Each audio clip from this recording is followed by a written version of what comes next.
In this video, I'm going to explain to you the top 5 ways that you can improve conversion rates from sales campaigns through Facebook ads. This has nothing to do with your campaign setup, your messaging, how your ads look, or anything like that. It's to do with your website, because if you don't get your website right, it doesn't matter how good your campaign is, your ads are, it's just not going to convert. But these 5 simple tips is what we see businesses getting wrong time and time again, and how we've managed to exponentially increase the return on ad spend for our clients. So let's get into it and stick around to the end, because the last one is mega important. So number 1 is that your extra costs are too high. Things like shipping, admin fees, this sort of stuff really irritates people. So if you can put in free shipping, if you can eliminate all of your admin fees, so the price they're seeing on the product is the price that they pay for, it's going to be so worthwhile increasing your price by just a couple of pounds in order to eliminate and have free delivery than it is to have small delivery costs.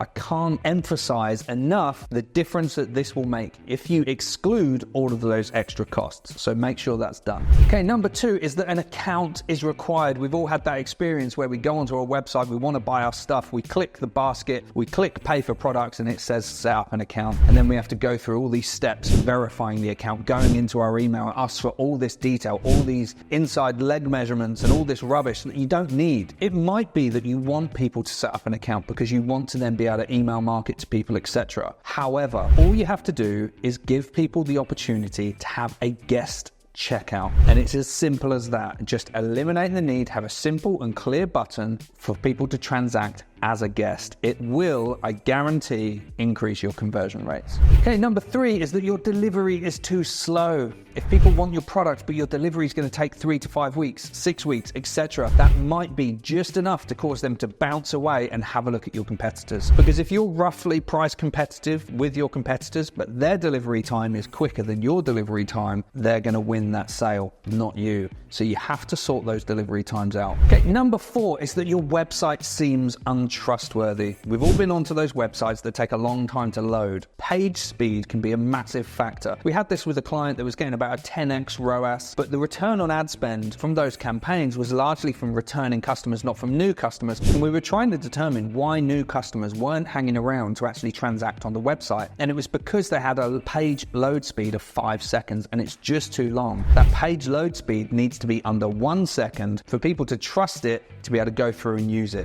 When we have slow load speeds in the page, we get that big white screen or the buffering wheel that comes round, people think they're being hacked. It just lowers the credibility of your business, and therefore people are less likely to transact. And the other big one is that you don't have an active security certificate. So when people try and log on to your website, or visit your website, I should say, they get a warning symbol from their browser or from their antivirus software that says this website isn't secure. You're not going to win business from those people. And finally, the last one, and probably the most important one that we see, is that the checkout process is too long. We've all had that experience where you click on the checkout process, and the worst one that we saw was a 9-step checkout process. When you have a checkout process, you want to be thinking Shopify or Amazon. They're the gold standards. They're the companies that have really nailed it, and it's a one-click checkout process. If you have processes that take people through lots of information gathering, and you're asking for too much details that you don't really need,